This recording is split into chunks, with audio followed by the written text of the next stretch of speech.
रासायनिक समीकरणों को संतुलित कैसे किया जाता है, और जो पहले आपके पेपर में जिस तरह से क्वेश्चन पूछे जाते थे अब उस तरह से क्वेश्चन नहीं पूछे जाते हैं।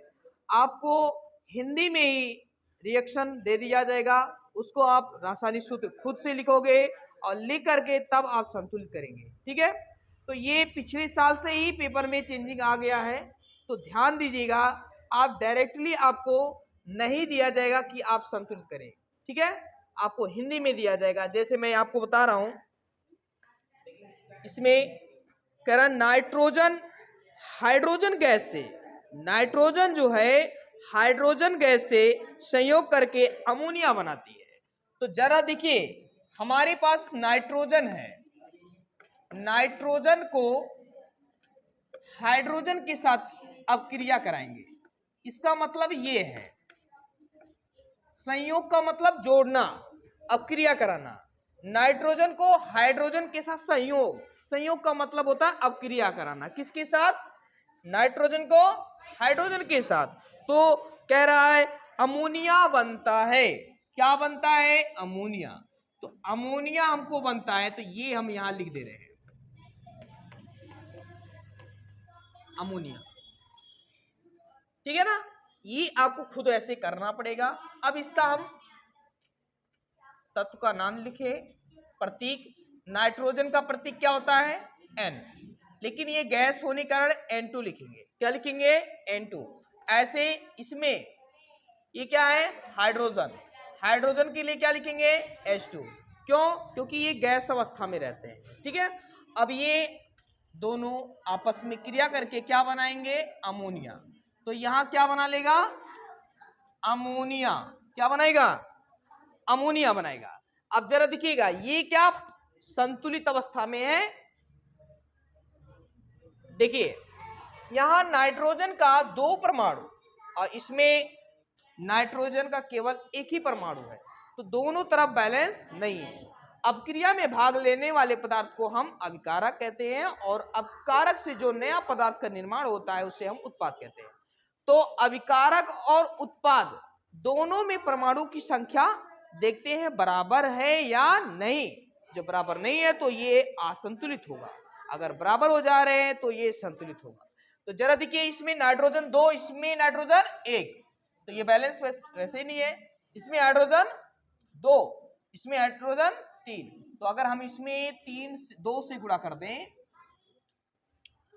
तो ये कितना हो जाएगा? 2 नाइट्रोजन, 2 एकम 2, 2 नाइट्रोजन इधर हो गया, लेकिन ये इसका मल्टीप्लाई इसमें भी होगा, 2 या 6 हाइड्रोजन, 6 हाइड्रोजन।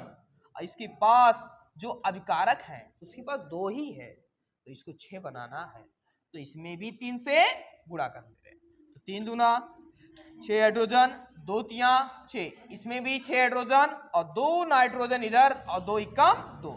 ये अब ये संतुलित अवस्था में हो गया। समझ में आया?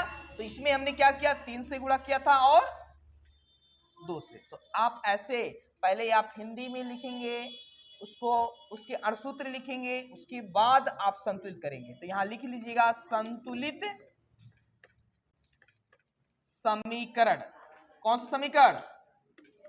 हाँ, एक स्टेप आप बढ़ा लीजिएगा, तो यहां N2 plus H2 gives NH3। तो इसमें हमने किससे गुणा किया था? 2 से, और इसमें 3 से। अब ये संतुलित अवस्था में हो जाएगा। ठीक है, आपको केवल हिंदी में दिया रहेगा ऐसे जैसे मैं पढ़ रहा हूं, नाइट्रोजन हाइड्रोजन गैस से संयोग करके अमोनिया बनाती है, बस इतना ही दिया है। आपको सब कुछ करना है खुद से। ठीक है, तो ये इसको लिख लीजिए।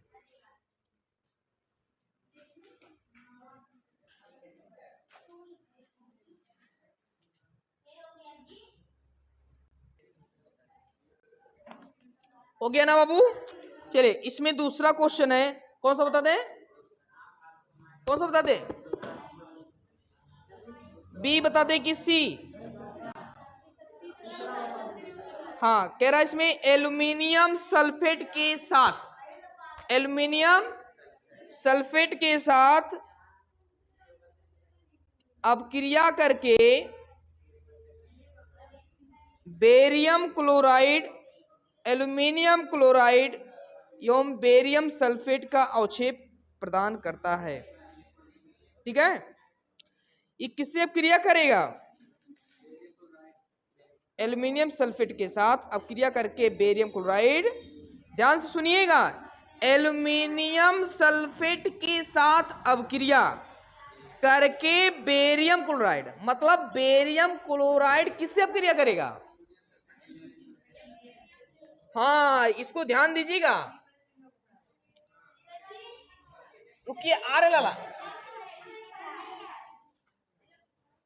इसमें देखिए सी वाले में कह रहा है कि एल्यूमिनियम सल्फेट, एल्यूमिनियम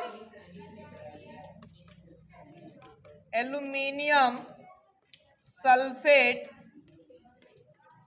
को किसके साथ अपक्रिया करा रहे हैं हम? Barium chloride. तो ये हो जाएगा बेरियम क्लोराइड। तो बेरियम क्लोराइड के साथ अपक्रिया करा रहे हैं, तो हमको क्या प्राप्त होगा? Aluminium chloride. क्या क्या? एल्यूमिनियम क्लोराइड और plus barium sulphate, barium sulphate. अब देखिए मैंने लिख लिया, अब इसका सूत्र लिखेंगे। क्या लिखेंगे बच्चा? सूत्र लिखेंगे। तो इसमें क्या क्या है? एल्यूमिनियम सल्फेट, तो ये हो जाएगा SO4 है ना। और किसके साथ क्रिया कर रहा है? Barium chloride. तो बेरियम क्लोराइड क्या हो जाएगा? BaCl2। क्या हो जाएगा? BaCl2। और ये अपक्रिया करने के बाद एल्यूमिनियम क्लोराइड प्राप्त होगा। तो ये हो जाएगा एल्यूमिनियम क्लोराइड Cl3 प्लस क्या हो जाएगा? बेरियम सल्फेट, तो BaSO4 हो जाएगा। ठीक है ना। अब इसको बैलेंस करिए।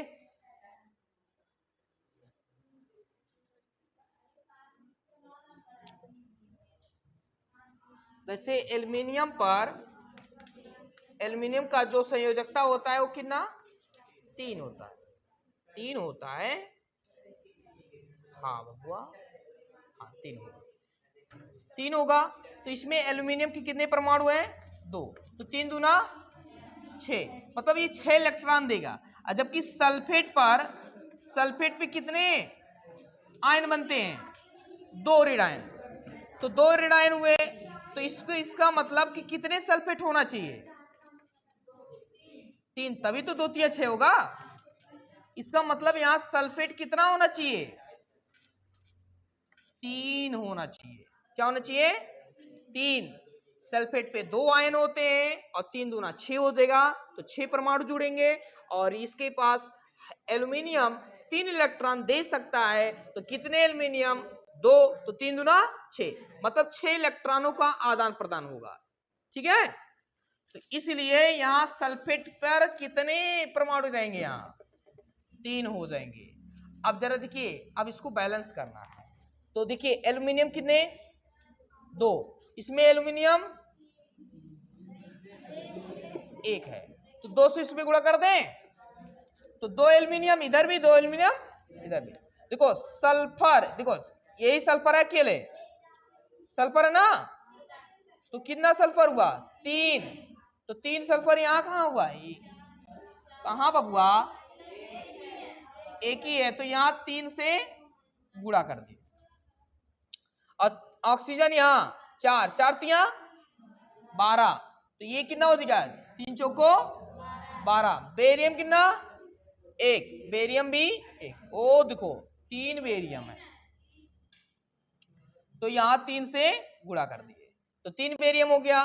अब क्लोरीन 2, तो 3 दूना, तो 2 तिया, ये तो बैलेंस हो गया।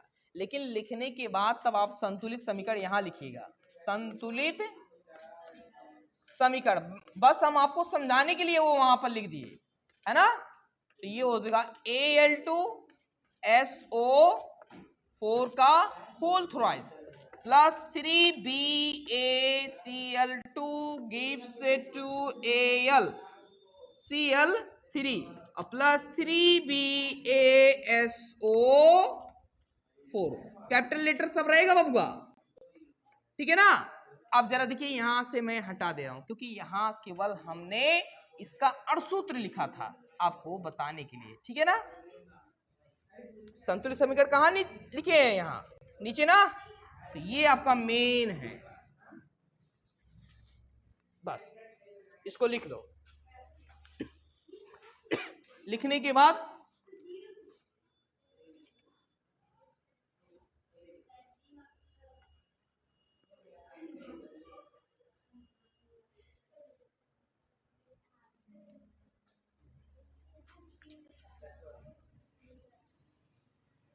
होमवर्क लिख लेंगे HNO3 प्लस CaOH का होल ट्वाइस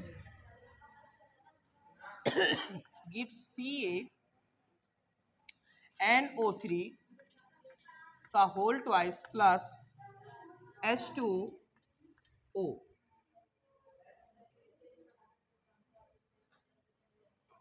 उसके बाद दूसरा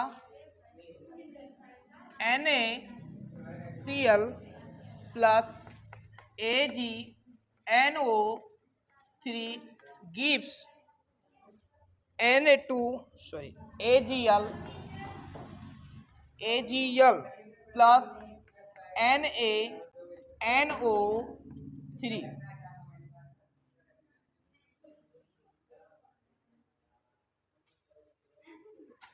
तीसरा BaCl2 plus H2SO4 gives BaSO4 plus HCl